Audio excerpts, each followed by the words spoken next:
The Tripathi family has used every resource available to locate Sunil and has always believed he's still alive. Now, owners don't know who had the time or what they used to make markings like this in the grass. They think it might have been done with a golf shoe. Woonsocket police were called to this apartment on Rathbun Street Monday night to check on the condition of a tenant. They found a woman dead, and now they're calling it a murder. Hundreds of items have been placed on a makeshift memorial along the Marathon route, many still devastated by what happened here. Vacationers find a man trapped waist deep in mud. It could have been a disaster if it wasn't for the quick thinking of an 11-year-old boy. The sea is dangerous. A family vacation in Duxbury starts with a daring rescue. I told my dad that, but he didn't really believe me at first. I said, "Dad, I think there's a person stuck in the mud." And he was like, "Are you sure?" You like being at Duxbury? Sure enough, after taking a walk, 11-year-old Jack Aarons and his dad found a man stuck in the mud up to his armpits. The man had already been stuck for 30 minutes. I was nervous, and I didn't know what was going to happen. As neighbors gathered around, someone called 911. The Duxbury Fire Department raced to the scene. Like a quicksand, the more he moved, the further down he went. The whole thing caught on camera. Firefighters put on ice survival suits and used rescue sleds to reach the man who had waded into the water trying to fix a friend's boat. Everyone here was really calm, including the man that was out in the water, and that makes the biggest difference. About 5 minutes later, he was free. Extrication was really fast, well done, and I was impressed. The Aarons family says the man did not have much to say after being freed from the mud, and today things are quiet along the point, but many people are calling young Jack a hero. He's not completely convinced. I spotted him, so if that counts as a hero, sure. John Geis, 7 News. Golfers at the Lakeville Country Club not letting the rain get in the way of their game.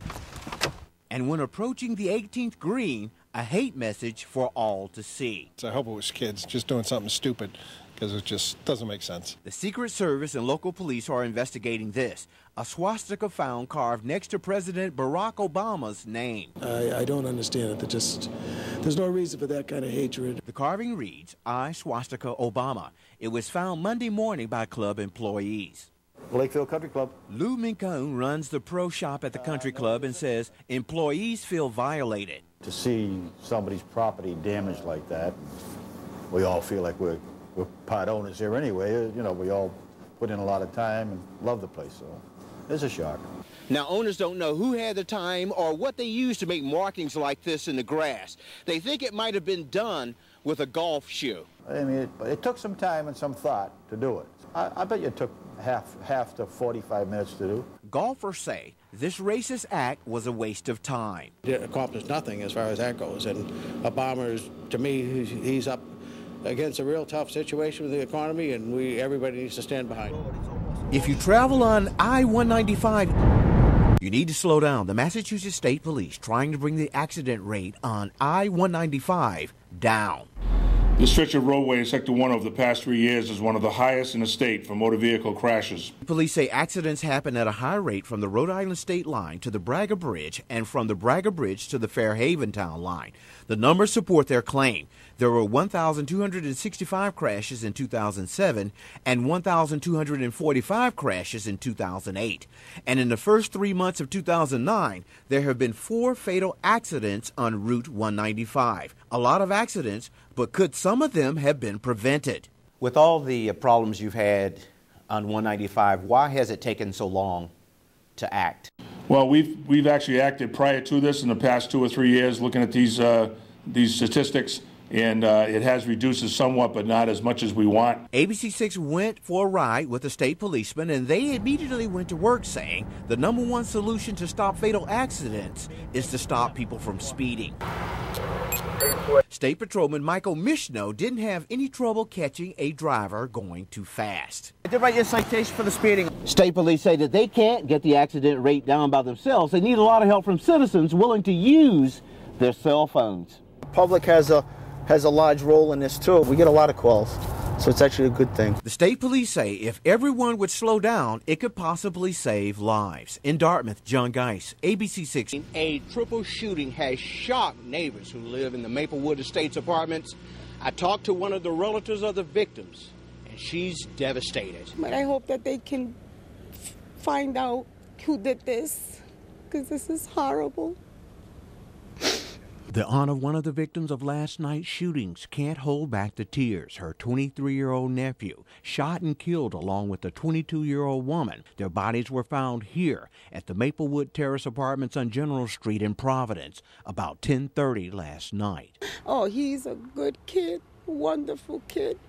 He worked 2 jobs. That never bothered anybody. He was loved by everybody. His aunt didn't want to give her nephew's full name, just telling ABC6 his name was Damien. Neighbors say Damien was visiting a female friend when she, Damien, and her boyfriend were murdered with children in the house. Oh, they need to do something with these guns. Richard Ambers lived next door to the female victim and her 2 children for 4 years. He talked about how nice and kind she was and how she loved her children. She was a generous person. She had a big heart, and she loved life. She was going to medical school. And the only thing that I will remember about her is she had a soft voice, and she would be willing to give to anybody. Back live at the scene, friends and relatives of the victims have started a memorial, placing flowers and gifts at the victims' apartment steps. Now, we do have the names of the victims, and we just want to remind you of those again. It is Shamika Barrows, age 22, Damian Colon, age 22, and Michael Martin, age 23. The investigation is ongoing, and we will give you more details as they become available. We are live in Providence. John Geis, ABC6 News. Thank you. Protesters out in front of the St. Francis Xavier Church in Acushnet, getting support from drivers passing by. They're disturbed by this sign that was posted by the church. It reads, "Two men are friends, not spouses." It was upsetting. I understand the Catholic Church's views. We all know what they believe in and what they don't believe in, but I don't feel that it was appropriate. As a married man of 5 years to another man, I'm outraged that we live in a state where marriage is as equal for anyone, and a church chooses to speak out on that issue. Kim Miska has lived in Acushnet all of her life. She can't understand why the church would put up a sign that she says is not only offensive to the gay community, but to her family and others. I think they were thinking about the citizens that live in this town and the surrounding towns and the reaction that it was going to have. The sign caused so much outrage that some people posted their own signs. Some of them we can't show you on television. Monsignor Gerard O'Connor says he doesn't mind stating the church's position on gay marriage. He did not expect this kind of response. Really, which is a statement about the church's position on same-sex marriage. And we didn't think it was anything offensive or provocative, but since then we've had a lot of response from not just the local community, but from people all over the country. The church changed the sign, saying they weren't bowing to any pressure. They've always changed it every 24 hours. The words may be gone, but the folks I talked to say that's not enough. They want an apology. In Acushnet, John Geis, ABC6 News. The sign on the window says it all. It made me feel a little devastated. I'm used to coming here every morning with my wife, and unfortunately, we're not going to be able to do that. A Fall River landmark closes its doors. Al Max Diner is no longer open for business. The diner's been serving up pancakes, cheesecake, and home-style meals since 1910. I feel awful. I feel terrible. I've been here 23 and a half years. Roman Gauthier sadly looks at the last paychecks he must pass out to 33 employees. He realizes he's closing down a favorite restaurant in the community that has seen Ted Kennedy, Governor Deval Patrick, even native son Emeril Lagasse come through its doors. He says the iconic restaurant is another economic casualty. My business is like my family. It's like my extended family. It always has been.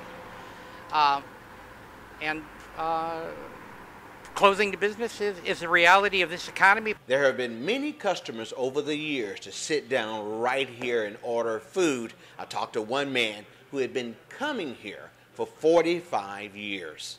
It was a place where you could come and get a very reasonably priced meal, and you could probably come in and find a good crowd for supper 7 days a week, and it's pretty sad that it's happened.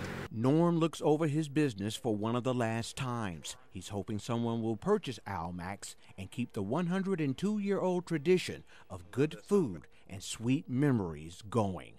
In Fall River, John Geis, ABC 6 News.